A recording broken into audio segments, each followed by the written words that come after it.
Semana passada o Éder pregou sobre mordomia e semana retrasada o pastor pregou sobre fé. E o pastor estava falando que nós devemos ter uma fé ativa, né? Tiago, no livro de Tiago, Tiago comenta que, irmãos, como que você fala que você tem fé se você não tem obras?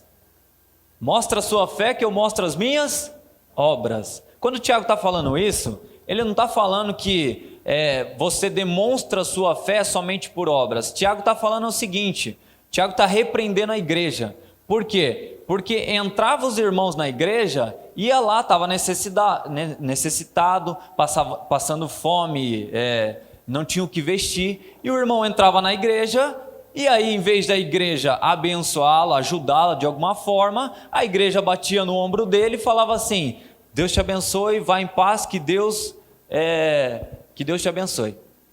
E a igreja fazia isso. E a igreja não tinha uma fé ativa. A igreja cria que Deus podia fazer algo para aquela pessoa, mas a própria igreja não fazia. E aí Tiago vem repreender a igreja, vem ensinar a igreja, falando: não é assim, irmãos. A sua fé tem que ser seguida de obras. Se você crê que Deus pode fazer, faça. E aqui está uma chave espiritual, irmãos. Segue isso que é sucesso na sua vida. Todas as vezes que Deus exigir fé de você em relação a pessoas, faça. Nós cantamos aqui que nós devemos descansar, confiar no Senhor. Isso é fé, é crer naquilo que nós não vemos. Mas em relação a pessoas, irmãos, estou aqui com o Éder chega para mim. Nós fazemos parte da mesma equipe. O Éder chega, comenta no nosso discipulado lá: irmãos, estou passando necessidade, estou passando uma dificuldade, e eu não tenho o que comer em casa esse mês, o dinheiro acabou, fui mandado embora, enfim, estou passando uma dificuldade. Aí nós nos levantamos como equipe, falamos: Éder, vamos orar por você, vamos te abençoar e Deus vai fazer algo sobrenatural na tua vida. Aí a gente levanta, ora por ele sai de lá cheio de fé, mas sem comida. Adiantou alguma coisa, irmãos? Não. Tiago está falando assim: se vocês falam que tem fé, façam alguma coisa. É impossível alguém estar necessitado do meu lado, passando necessidade do meu lado, e eu ser o espiritual que só oro pela pessoa. Não, irmãos. Se Deus me abençoou, se Deus te abençoou, é para abençoar as pessoas. Então nós vamos orar, nós vamos clamar, nós vamos abençoar a vida do Éder, mas nós vamos nos levantar e falar: e aí? Quanto que vai dar cada um aí para comprar uma cesta básica? Isso é fé. Isso é a manifestação da sua fé. Você não pode falar que crê em Deus, um Deus generoso, um Deus bom, e deixar seu irmão passando necessidade do lado da sua casa? Um irmão da mesma equipe passar necessidade? Não existe isso. Aí Tiago vem e fala: ô bonitão, você está falando que você tem fé? Mostra a sua fé então, que eu vou mostrar as minhas obras. E Tiago é duro com a igreja. Por quê? Porque isso não existe. Em relação a coisas, a bens materiais, a sucesso, a prosperidade, a qualquer tipo de bênção, descanse no Senhor, confie que Ele vai dar. Mas em relação a pessoas, haja. Sabe por que nós se desgastamos e cuidamos e amamos e lideramos célula e amamos pessoas, investimos em pessoas? Sabe por quê? Porque nós entendemos que a nossa fé tem que ser prática. Eu não posso falar que amo a Deus se eu não amo meu irmão. Eu não posso falar que eu creio em Deus se eu não creio que Deus vai me usar para abençoar o meu irmão. Não existe isso. O Tiago está falando: essa fé é inútil. Essa fé não vale nada. Então, irmãos, guarda isso no teu coração. Tenha fé com pessoas, haja. Fé para coisas, descanse no Senhor. Mas é o contrário que tem acontecido em muitos lugares. Para conquistar, para trabalhar, para ter bens materiais, as pessoas vão, se desgastam, acontece, se mata, tem ansiedade, depressão, vai no psicólogo, vai em todo lugar. Por causa do quê? De bens materiais. Mas por causa de pessoas, o que fazem? Mas nós somos uma igreja diferente, amém? Você está aqui para aprender que pessoas são mais importantes que coisas. Amém ou não amém? E aí o Éder veio e pregou sobre mordomia. Ser um mordomo de Deus é desfrutar de tudo que Ele tem, mas continua sendo dele. Nós somos servos e nós desfrutamos de todas as bênçãos, da graça, do favor de Deus aqui na terra, mas tudo que nós temos é dele. Isso tem que estar claro no teu coração, e espero que tenha ficado desde semana passada. Que nós estamos aqui de passagem, que a nossa pátria não é a terra, a nossa pátria é o céu. O nosso lugar é o céu. O meu e o seu lugar é morar com Jesus. Então, quando nós temos essa identidade, essa mentalidade de que nós somos mordomos, e é interessante ser mordomo, irmãos. É interessante porque o mordomo, ele desfruta de tudo. Ele pode viver uma vida próspera, ele pode ser abençoado, ele pode ter saúde, ele pode usufruir de tudo que é do dono, mas ele sempre vai reconhecer que ele tem um Senhor. Nós somos filhos amados. Quem é filho amado? Levanta a mão. Aleluia. Mas nós somos servos e mordomos de Deus. E hoje eu quero falar sobre o DNA desse servo, o DNA desse mordomo, o DNA desse filho amado. Quais são os valores que conduzem os filhos amados de Deus, os mordomos de Deus? E hoje eu quero falar sobre generosidade e extravagância. É um tema que eu amo, é um tema que eu vivo e é um tema que a igreja precisa viver. João capítulo 12, verso 1. Vamos lá, eu vou ler aqui. Foi,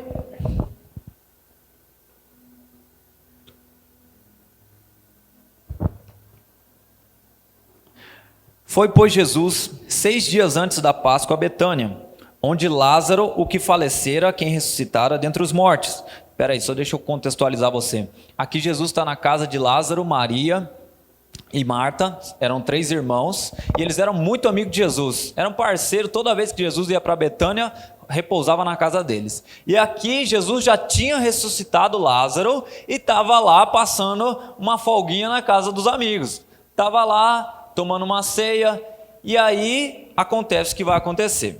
Fizeram-lhe, pois, ali uma ceia, ou seja, comeram, e Marta servia. Marta era de costume ela servir. E Lázaro era um dos que estavam à mesa com ele. Então Maria, tomando um arratel de unguento de nardo puro, de muito preço, ungiu os pés de Jesus e enxugou-lhe os pés com seus cabelos, e encheu a casa do cheiro do unguento. Então, um dos seus discípulos, Judas Iscariotes, filho de Simão, o que havia de traí-lo, disse: por que não se vendeu esse unguento por 300 dinheiros e não se deu aos pobres? Se você está com a sua Bíblia aí, faz uma anotação. 300 dinheiros ou 300 denários é equivalente àquela época a 1 ano de trabalho. Então, Judas está falando assim, ele vem para confrontar o ato de Maria e fala assim: meu, o que você tem na cabeça? Você acabou de quebrar um vaso, você acabou de jogar um perfume aos pés de Jesus, um perfume que vale 1 ano de serviço.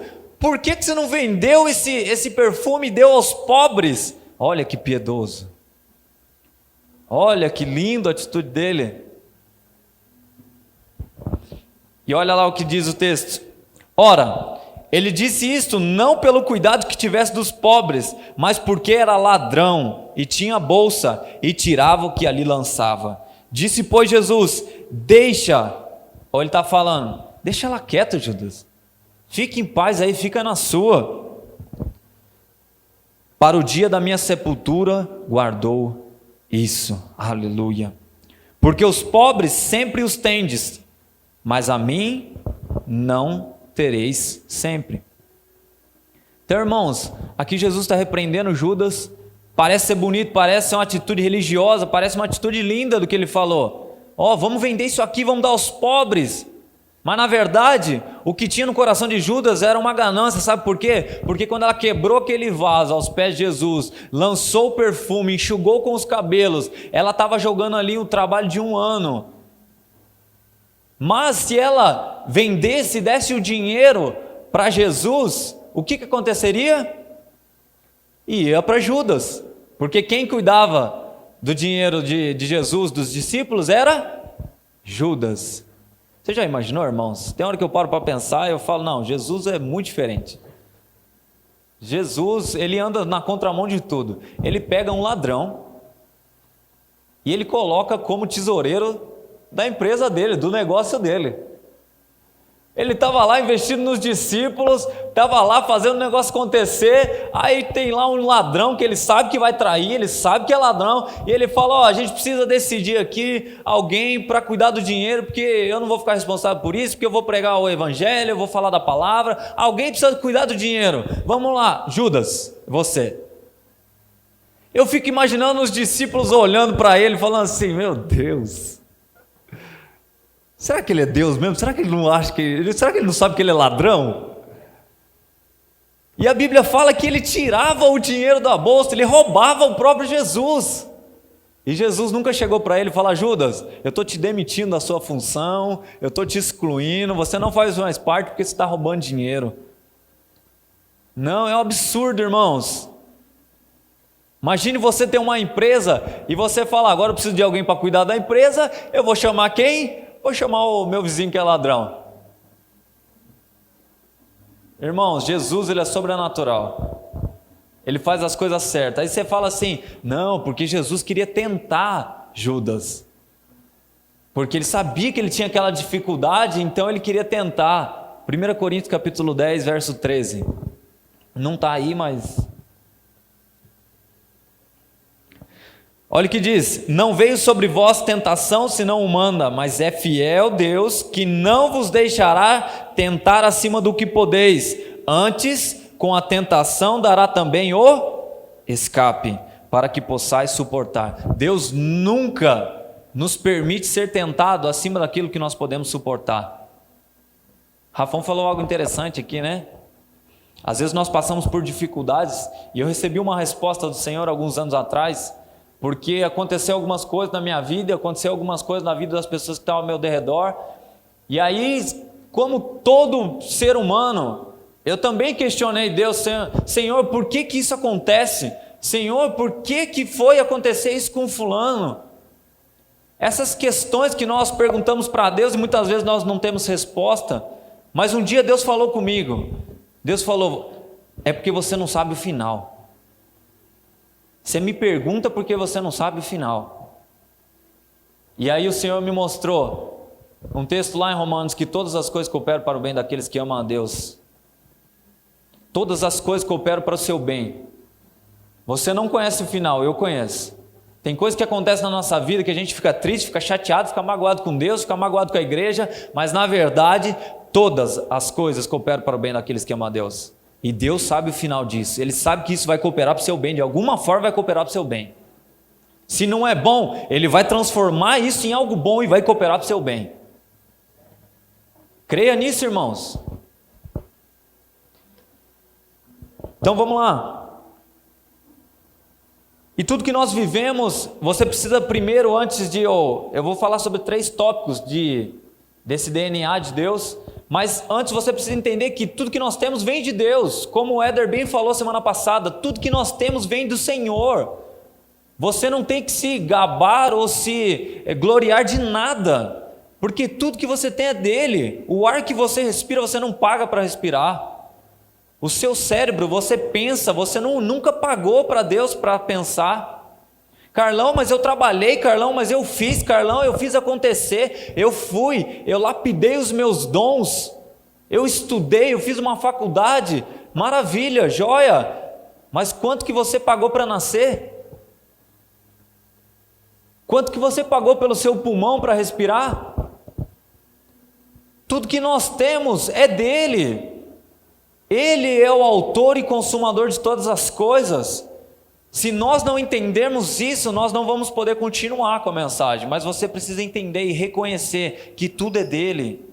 O ar que você respira, tudo, a vida, você está andando hoje porque ele permitiu. Nós precisamos reconhecer que nós não temos poder para mudar nada.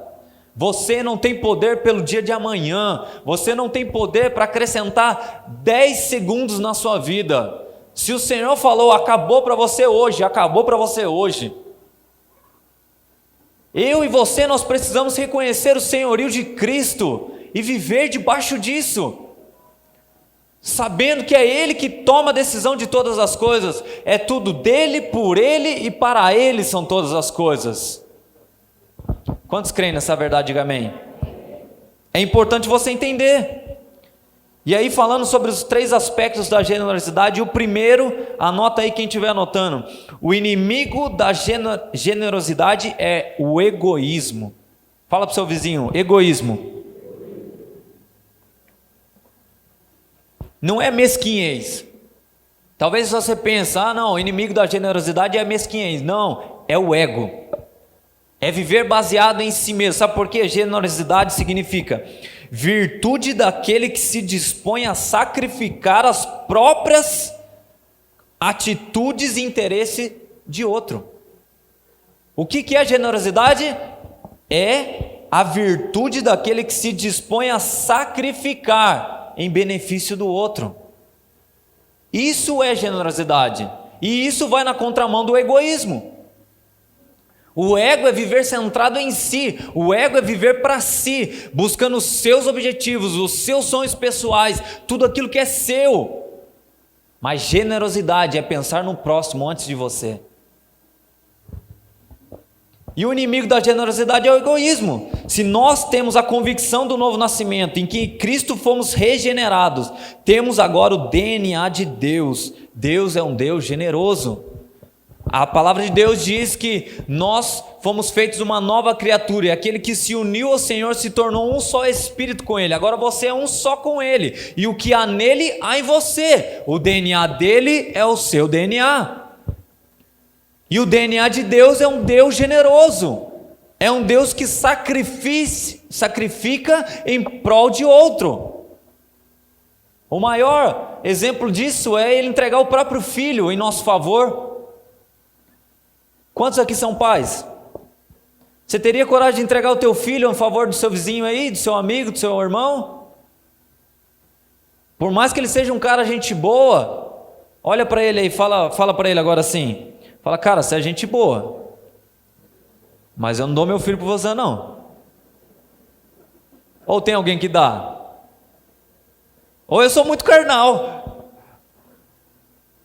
Irmãos, porque é o maior sacrifício de todos, a gente entregar o nosso próprio filho. Eu olho lá para minha filha, que é a coisa mais linda, eu olho assim e falo, não, eu amo o Éder, mas não vou entregar não. Irmãos, é mais fácil nós morrermos por outra pessoa do que nós entregarmos o nosso filho. E Deus fez isso, por quê? Porque Ele é generoso. E o incrível de tudo isso é que Ele deu o mesmo Espírito para você. Olha para você ver 2 exemplos aqui, porque muitos pensam que riqueza é maligna, né? Dinheiro é maligno, ficar rico é maligno, e não é, irmãos. O problema é quando a riqueza toma teu coração, aí é maligno.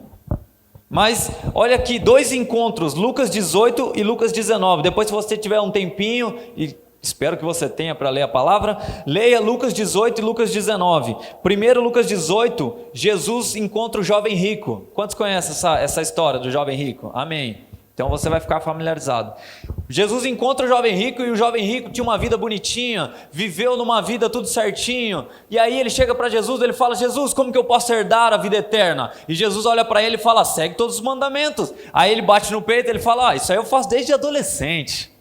Isso aí está tudo certo, está tudo resolvido. E Jesus, aí a palavra de Deus diz, e Jesus, sabendo do teu coração, disse o que para ele? Então tá bom, já que você segue todos os mandamentos, vende tudo que você tem e vem e me segue.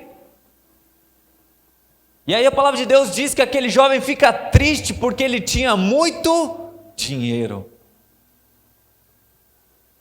Aí é quando é maligno, quando o dinheiro entrou no coração aonde havia Deus. E aí a Bíblia diz que aquele jovem vai embora triste. Mas Jesus encontra o rico. Em Lucas capítulo 19, encontra Zaqueu. Zaqueu também era um homem rico, só que diferente desse jovem que era tudo direitinho, tudo bonitinho, seguia os mandamentos, prosperou, ficou rico porque seguia a lei, era abençoado. Esse Zaqueu não, esse Zaqueu era um ladrão. Zaqueu era considerado hoje como um coletor de impostos. E ele roubava, é uma máfia hoje em dia.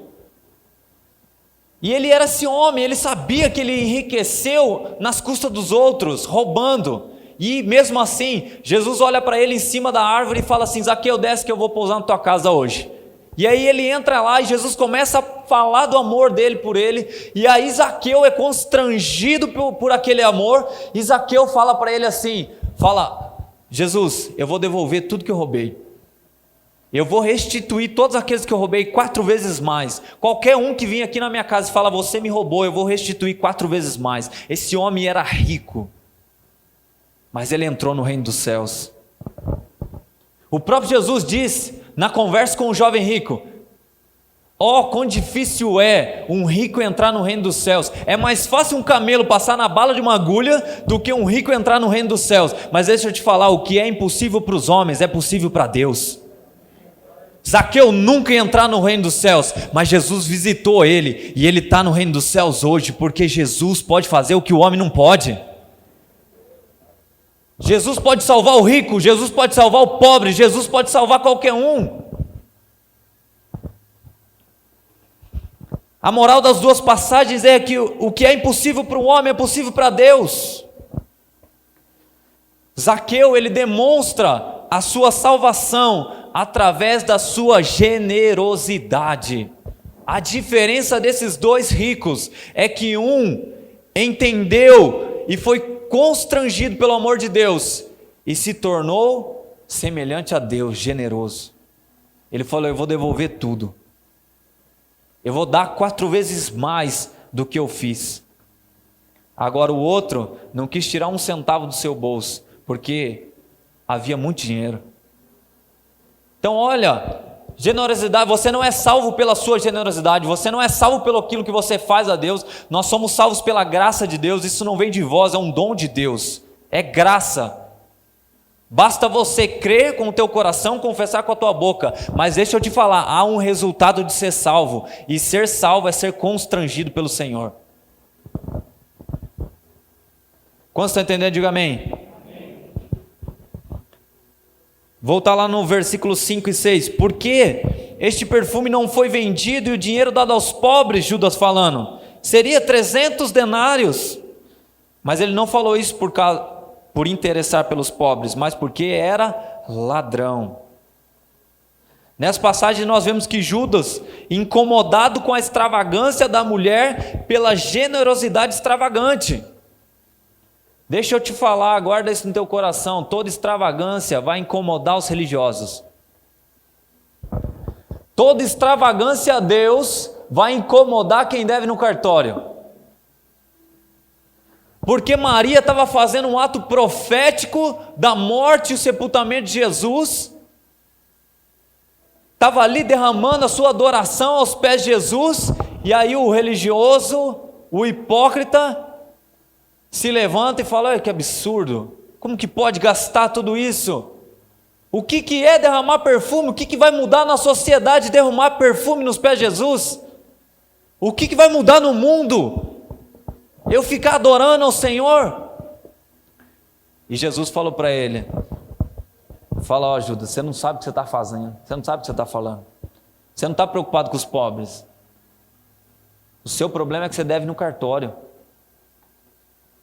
E Judas roubava, o coração de Judas estava cheio de ganância, ele era mesquinho, ele só pensava nele. E deixa eu te falar, todo ato de generosidade vai incomodar as pessoas ao seu redor. Irmãos, eu já perdi amigo, eu já perdi discípulo, eu já perdi irmãos da igreja, eu já perdi gente próxima, por ser extravagante no Senhor. E todo aquele que vê a extravagância dos outros, porque assim, é um absurdo, irmãos, eu fico indignado. Hoje eu lidero jovens, pela graça de Deus, e o jovem chega, vamos mais fundo, o pai do jovem chega aqui, já aconteceu várias vezes, o pai do jovem chega aqui e fala assim, Carlão, ou procura o Mateus, o pai do adolescente, fala, ora pelo meu filho está perdido, está virado no giraia, só faz besteira, desobedece os pais, está nas drogas, está bebendo, está fumando, está fazendo tatuagem até no buraco da orelha, não sabe mais o que fazer, está perdido. E aí a gente fala para o pai, vamos orar, vamos para cima, a gente vai te ajudar em oração, traz ele para o culto de jovens, leva ele para uma célula, vamos junto, a gente vai buscar, e a gente dá o suporte. Aí daqui a pouco aquele adolescente, aquele jovem vem para a igreja, se converte, tem uma experiência genuína com o Senhor, passa pelo encontro, e aqui ele está aqui agora, ele está tão apaixonado por Jesus, ele só pensa em culto, ele só pensa em célula, ele só pensa em ler a Bíblia, ele vai para a casa dele, ele só quer orar em línguas no quarto dele, ele está apaixonado por Jesus, ele quer ser extravagante para Jesus. Aí o pai chega para nós, e chega assim e fala: Carlão, Mateus, fala alguma coisa com meu filho lá, tem alguma coisa errada. A gente sempre pergunta: mas ele não saiu das drogas, ele não se converteu, ele não está firme aí, eu vi ele aí, falou que está apaixonado, está lendo a palavra. Ele falou: então, é isso mesmo, ele só pensa em igreja agora.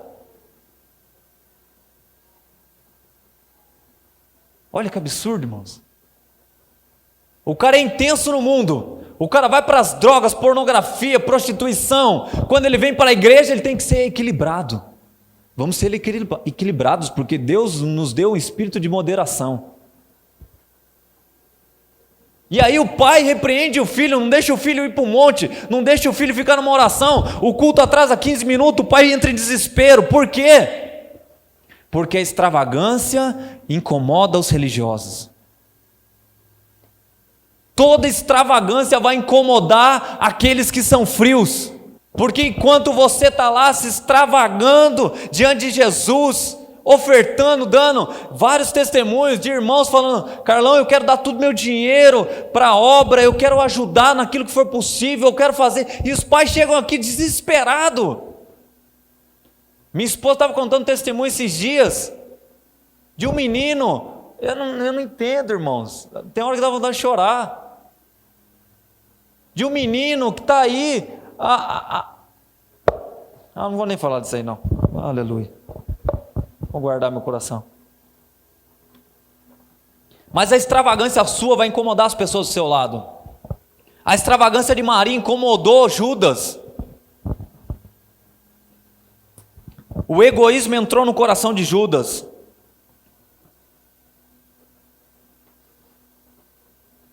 Vamos lá, deixa eu dar alguns exemplos aqui de extravagância na palavra de Deus. Na construção do templo, o rei Davi, para quem não sabe, Salomão que construiu, né? Mas o projeto era de Davi, foi Davi que deu todos os utensílios, foi Davi que deu todo o material, foi Davi que forneceu tudo. O Salomão só contribuiu construindo. Irmãos, eu estava pensando nisso, o Espírito Santo falou algo no meu coração, que são dois tipos de gerações. A geração que contribui, a geração que vai a fundo, a geração que quer fazer, a geração que quer servir. E Salomão é a geração que só quer auxiliar, só quer fazer parte. Mas isso é outra mensagem, mas guarda no teu coração.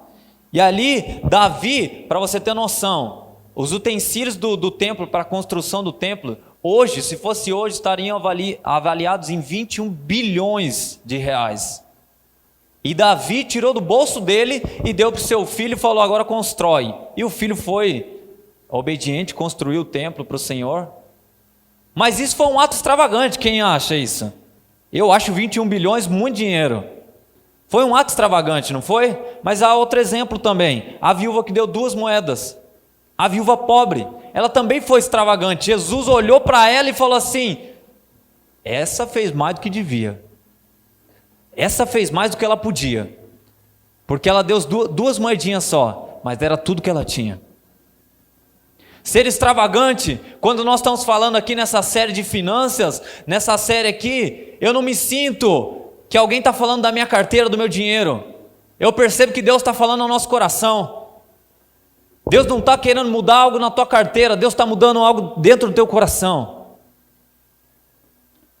E aqui, você percebe que exemplos de extravagância não está ligado a valores, mas ao teu coração.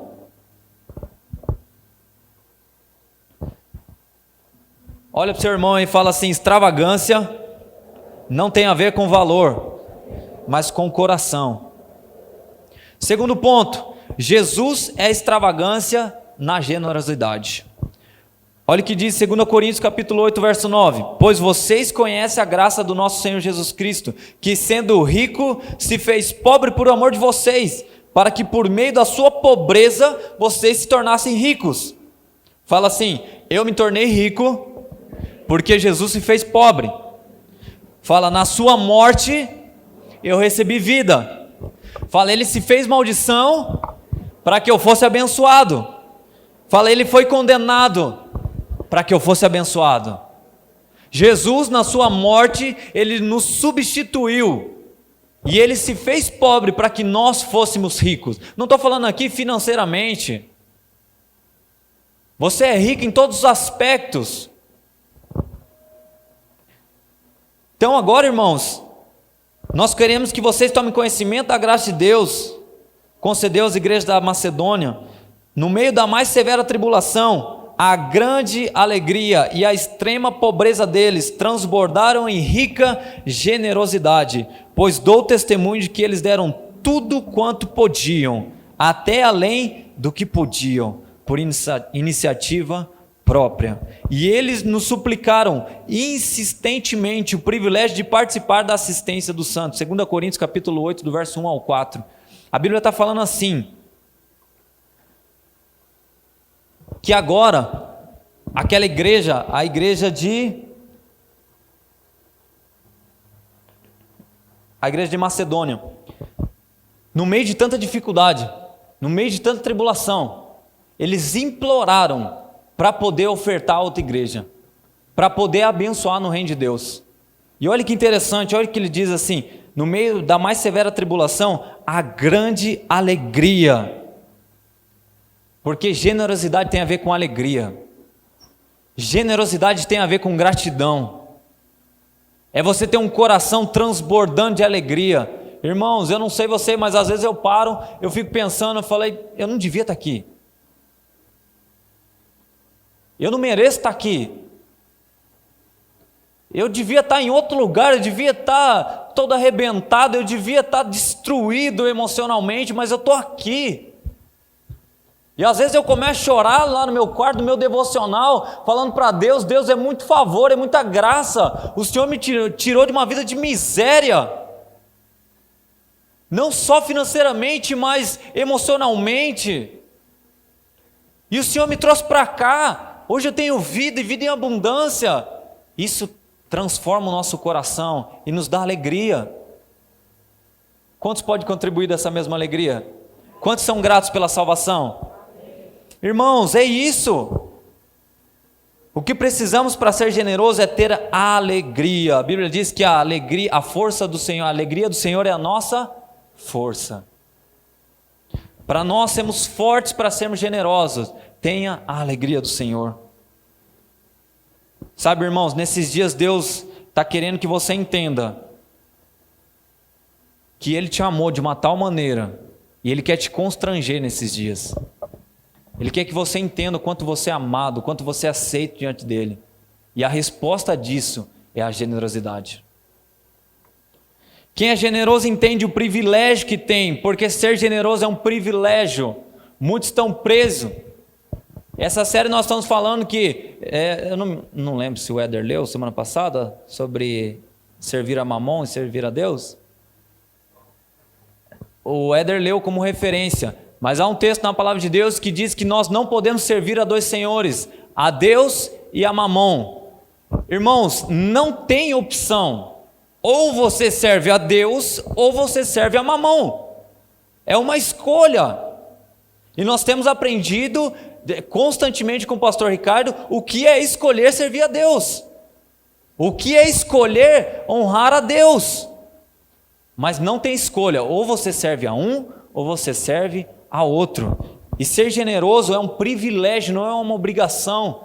Nós distribuímos aqui o papel, mas alguém te obrigou a pegar o papel? Alguém falou, se você não pegar, você vai sair daqui e vai morrer? Alguém falou alguma coisa assim? Não, sabe por quê? Porque ser generoso é um privilégio. Para Deus o nosso dinheiro não faz diferença, mas como está o nosso coração? Deus deseja que sejamos generosos com tudo que temos. Deus deu seu Filho Jesus para os pobres e nós nos tornamos ricos.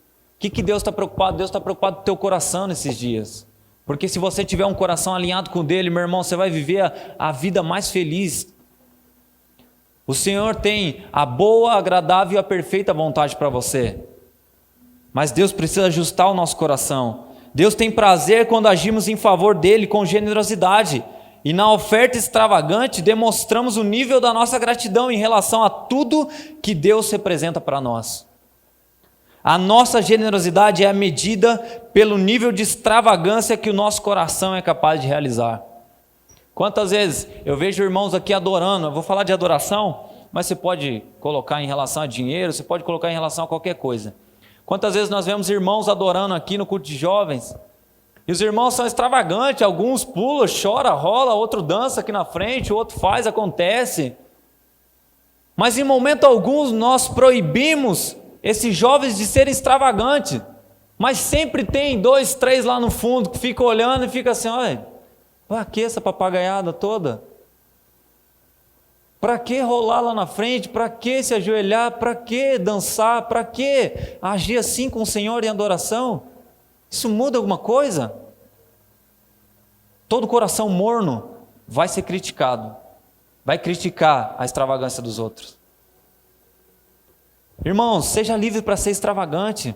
Na hora da adoração aqui você pode ser extravagante, você pode ir mais fundo. Você pode cantar, você pode gritar, você pode chorar. Eu lembro que eu fui livre disso. Eu acho que não... Depois de umas 5, 6 semanas que eu já estava participando do culto, quando eu me converti, e eu lembro que eu ficava com vergonha de adorar a Deus. Aí a pastora ou quem estava ministrando louvor fala, levanta a mão. Aí eu só fazia assim, ó. É o máximo que eu fazia, era assim. Fala ao Senhor, aleluia, aleluia. Ficava com vergonha de gritar, de falar, de erguer a mão, de me expressar. Mas eu lembro que um dia, foi a própria pastora ainda ministrando, ela falou, você precisa ser livre, você precisa ser extravagante, mas eu vou te desafiar, você vai sair do seu lugar, você vai fazer algo extravagante para o Senhor, você vai fazer algo que você nunca fez. E aquele dia, o Espírito Santo me encheu de fé para fazer, aí ela falou, vai agora, eu fiz assim, ó, levantei a mão. Parece que saiu um elefante das minhas costas. E a partir daquele dia eu passei a ser extravagante na adoração ao Senhor, porque eu venci algo que me prendia. Eu rompi com os limites da religiosidade, da vergonha, do medo. E eu falei, só o Senhor é Deus. E eu ergui a minha mão, eu lembro que eu chorava aquele dia, chorava. E aquele dia foi libertador para mim. Por quê? Porque eu rompi com os limites. Deus está te dando a oportunidade de romper com todos os seus limites. Seja na adoração, seja na célula, seja em leitura da palavra, seja financeiramente, em tudo, Deus quer que nós sejamos generosos. Olha o que diz 1 Coríntios, esse texto eu já li. Sabe, é interessante, né? Por que Jesus escolheu um ladrão para ser seu tesoureiro? Eu não terminei de falar, né? Eu comecei e não terminei. É porque Deus está dando oportunidade para Judas crescer na sua fraqueza. Toda vez que Deus permite você passar por circunstâncias, vamos mudar a mentalidade, igreja. Para de ficar perguntando para Deus, Deus, por que eu estou passando por isso? E começa a perguntar para Deus, Deus, o que o Senhor quer nisso? Toda vez que Deus permite que você passe por circunstâncias adversas, Deus quer fortalecer você na sua fraqueza. Judas, todos os apóstolos ali estavam olhando para Jesus falando, não dá para Judas não, Judas é o ladrão. Jesus pegava a bolsa, toma aqui Judas. Por quê? Porque Jesus está dando a oportunidade para crescermos nas nossas fraquezas. É na nossa fraqueza que o poder dele se aperfeiçoa. Se você tem alguma fraqueza hoje, Deus está te dando oportunidade para vencer essa fraqueza.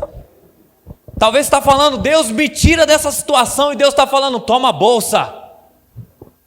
Talvez você está falando, eu não aguento mais. Deus está falando, eu te fortaleço na sua fraqueza. Vença, rompa, vá além. Deus te dá poder para vencer todas as fraquezas. E terceiro e último, Deus recompensa a generosidade. Olha em Marcos capítulo 14, verso 9, diz, eu lhes asseguro, que onde quer que o evangelho for anunciado em todo o mundo, também o que ela fez será contado em sua memória. Meu Pai, um perfume derramado aos pés de Jesus está sendo lembrado até hoje, num púlpito da comunidade Casarão. um ato de adoração, um ato profético de adoração, uma extravagância, está sendo lembrado por mais de 2000 anos em púlpitos e púlpitos e púlpitos. Por um ato de extravagância, Deus recompensa a sua generosidade. Jesus profetiza que tudo que foi feito será contado para a memória. E hoje está se cumprindo essa profecia. O que Maria fez é contado até hoje. Sempre Maria será lembrado como recompensa de sua generosidade em relação a Jesus. Maria era uma pessoa grata. Sabe, irmãos, eu fico pensando. Muitos falam assim, e Judas falou. Olha que absurdo esse ato de extravagância, esse ato de adoração. Que absurdo isso. Mas Jesus, Ele olha para aquele ato lá e Ele enxerga um coração grato. Irmãos, eu não sei para você, mas quem daria aqui 1 ano de trabalho? Sei lá, você ganha 1.000, 2.000, 3.000, 5.000 reais, 10.000 reais por mês, 50.000 reais por mês. Você multiplica isso por 12. Quem daria isso para que tivesse uma pessoa da sua família ressurreta? Pudesse voltar a viver? Só 1, 2, 3, 4. Ah, tá. Vocês estão com preguiça de levantar a mão então. Eu creio que todo mundo daria 1 ano de trabalho por uma pessoa que você ama voltasse a viver. Eu daria facilmente. Trabalharia com maior alegria. Foi isso que Maria fez. Lembra que o irmão dela tinha acabado de ressuscitar, que Jesus tinha ressuscitado? Aí Maria chega e joga um vaso de 1 ano de trabalho aos pés de Jesus, e Judas acha um absurdo. É um absurdo Jesus ressuscitar o seu irmão que você ama, e você derramar aos pés dele adoração, um perfume, de 1 ano de trabalho? Não. Muitos de nós dariam muito mais para que nós pudéssemos ter uma pessoa amada de volta aqui. Então, generosidade fala de gratidão. Ela simplesmente, quando ela olhou Jesus sentado lá com Lázaro, ela falou: eu preciso expressar minha gratidão, eu preciso expressar o que ele fez por mim, eu não estou aguentando de tanta alegria. E isso é generosidade. Quando você não aguenta de tanta alegria, você fala: eu preciso fazer alguma coisa, eu preciso extravasar, eu preciso entregar algo. Sabe, nós carregamos em nossa memória pessoas que marcaram as nossas vidas. Você tem alguém que marcou a sua vida? Quando alguém te dá um presente muito bom, quem aqui já recebeu um presente muito, muito bom? Que você fala assim: meu Deus, eu já recebi esse presente. E aí quando você recebe esse presente, você fica assim, a primeira sensação que você tem: o que eu vou fazer para devolver agora? O que eu vou fazer para retribuir? Você fica sem graça, você fica sem jeito, você não sabe se fala obrigado, se fala desculpa, você não aceita, você não sabe nem o que fazer. Por quê? Porque é muita bondade. Quando Maria recebe o irmão dela, é isso que ela estava sentindo, ela não sabia mais o que fazer, ela pegou um vaso lá que valia 1 ano de trabalho e falou: eu vou quebrar isso aqui mesmo. Todos nós temos pessoas a agradecer. Dia 20, culto de ação de graças, você vai ter esse privilégio de poder agradecer alguém que marcou a sua vida, de ter esse coração grato. Eu tenho um líder, que quando eu me converti, ele era meu líder, eu sou grata por ele até hoje. Ele saiu, depois voltou, depois foi enviado, e está lá bem até hoje, está liderando uma igreja, liderando jovens, está cuidando de vidas, e eu sou eternamente grato. Eu tenho uma dívida de gratidão com ele. Toda vez que eu vejo ele, eu preciso fazer algo para ele, porque meu coração se enche de alegria, porque ele cuidou de mim no momento que eu mais precisei. Eu e você, nós temos essa pessoa também. Quando somos generosos, não esperamos nada em troca, porque isso é barganha, irmãos. Generosidade não é esperar nada em troca. Não é você dar para Deus: eu vou ofertar aqui na oferta das primícias, porque eu sei que Deus vai arrebentar a boca do balão, e aí eu vou trocar, né? Eu vou dar aqui os meus 500 reais e vou receber lá os meus 50 mil ano que vem. Não é isso, isso é barganha. Deus não retribui esse coração. Maria era grata por Jesus, pois ele ressuscitou o irmão dela. Então ela, em gratidão, deu a ele o que tinha de grande valor. Isso é generosidade. Generosidade não é você ofertar esperando receber algo em troca, é você ofertar porque você é grato. Queria que o louvor subisse, por favor. Interessante que ela derramou o perfume sem esperar algo em troca, mas pelo que Jesus já fez, e a recompensa que ela tem agora é o memorial. Todavia, Deus, que é rico em misericórdia, pelo grande amor que nos amou, deu-nos a vida juntamente com Cristo, quando ainda estávamos mortos em nossas transgressões. Pela graça, vocês são salvos. Olha o que diz em Efésios capítulo 2, 4, 7. Deus nos ressuscitou com Cristo e com Ele nos fez assentar nos lugares celestiais em Cristo Jesus, para mostrar nas eras que hão de vir a incomparável riqueza da sua graça, demonstrada em sua bondade para conosco em Cristo Jesus. Você daria um ano do seu trabalho por uma pessoa que ressuscitou? Pois bem, você foi ressurreto com Cristo Jesus. Jesus te livrou da morte eterna e te ressuscitou. Hoje você está sentado com Cristo nas regiões celestiais. Alguém pode ser grato a Deus por isso?